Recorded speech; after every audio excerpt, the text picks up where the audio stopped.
Hivi mume wangu, hiyo kodi utalipa lini? Hivi wewe mbona unamtetea sana mwenye nyumba wewe? Ndio maana nimekwambia hivi mwezi huu nimekwama. Nipe hiyo namba yake, nimpigie simu niongee naye kiume. Uongee naye kiume? Kiume ni kulipa hela ndo kiume. Hivyo vingine hapana. Hivi unajua nisikilize. Sawa.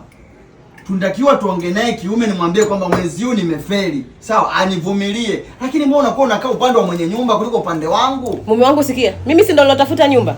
Wewe uliniamini ukaniambia nitafute nyumba mimi nzuri ndipo nitakaipenda.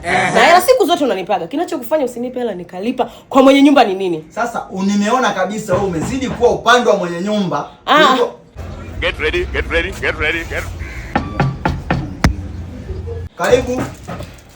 Karibu. Sasa hizi.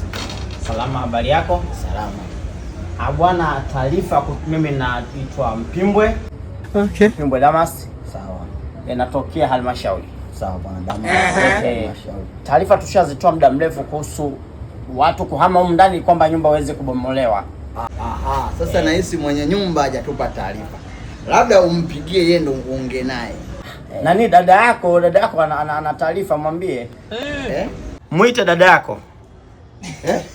Muite dada yako. Yaani huyu ni wife. Sasa sijui kama anajua. Ni wife wangu. Mwenye nyumba haishi hapa. Angalia mwenye nyumba si wife. Document zinaonesha nyumba DLS 27D iliyopo Sinza inamilikiwa na Judith Esau Kantimbo. Wameshalipwa hela fidia, ameshalipwa kwenye nyumba yake hii hapa, nyumba yake ya Kigamboni, nyumba yake ya Upanga, nyumba zake zote ameshalipwa. Judith Kantimbo. Nauliza niko wapi? Njoo hapa. Sasa uko unaficha mpaka lini? Dada, hawa watu wametoka halmashauri. Wanasema wewe kumbe ndo mmiliki wa nyumba.